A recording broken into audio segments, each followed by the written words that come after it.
اور پھر یہ بھی نہیں کہنا پڑے گا کہ حضرت امام حسین نے امت کے اتفاق کے بعد جا کے آپ نے خروج کیا، یہ بھی نہیں کہنا پڑے گا۔ آگے دیکھو کس طرح عبد الشکور سالمی رحمۃ اللہ کہتے ہیں فصح بہذا ان الحسین رضی اللہ تعالیٰ عنہ لم یکن باغیا، حضرت امام حسین باغی نہیں، ولم یخرج علی الامام الحق، انہوں نے کسی امام کے خلاف خروج نہیں کیا۔ جب یزید ابھی بنے نہیں، اس کی خلافت منعقد ہوئی نہیں، تو اب امام حسین اس لیے نکلے، جس طرح غلام سل سیدی صاحب نے بھی لکھا، انہوں نے لکھا کہ امام حسین خلافت راشدہ، خلافت علی منہاج النبوہ قائم کرنے کی کوشش کر رہے تھے، اس لیے آپ نے یزید کی بیعت نہیں کی، چونکہ ابھی بیعت مکمل نہیں ہوئی۔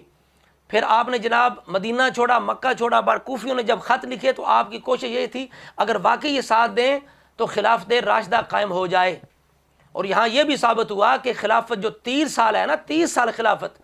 وہ حد نہیں ہے، وہ مخصوص خلافت کی بات ہے، ورنہ رسول اللہ کے ارشادات بخاری مسلم کے اندر ہے کہ 12 خلفاء ہوں گے، 12 خلفاء۔ تو امام حسین بھی جانتے تھے اس بات کو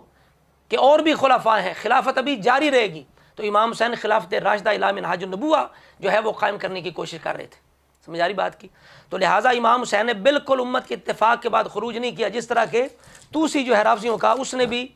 اس سوال کا اسے بھی جواب دینا پڑا کہ فکیف یقال انہ علیہ السلام القی بیدہ الی التہلکہ وقد روی انہ علیہ السلام قال لعمر بن سعد،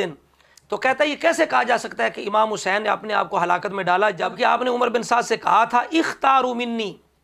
کہ مجھے اختیار دو، اما الرجوع الی المکان الذی اقبلت منہ، کہ میں واپس چلا جاؤں جہاں سے آیا ہوں۔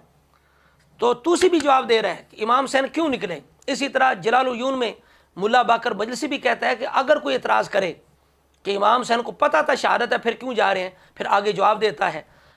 کہتا ہے حوالے پیشوان دین را با حوالے خود قیاس نہ باید کرد، کہ جو دین کے پیشوا ہیں ان کے حوال کو اپنے حوال پہ قیاس نہیں کرنا چاہیے۔ اب سنائیں، تو یہ مجلسی جو محدث رافضیوں کا، یہ امام حسین کے بارے میں جو سوال قائم ہو رہا ہے اس کا جواب دے رہا ہے۔ تو ہم کہتے ہیں یہی اصول حضور کی آل صحاب سب کے لیے جاری ہونا چاہیے کہ ان کے حوال کو اپنے پہ قیاس نہیں کرنا چاہیے۔ فدق کا مسئلہ ہو، حدیث قرطاس ہو، جنگ جمل ہو، صفین ہو، خلافت کی بات ہو، کوئی بھی بات ہو،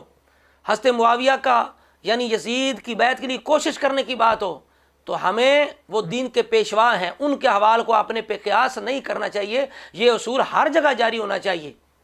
رافضیوں کو اپنے محدث کی بات ماننی چاہیے، یہ اصول ہے کہ جو دین کے پیشوا ہیں ان کو اپنے جیسا نہیں سمجھا جاتا۔ تو مطلب یہ ہے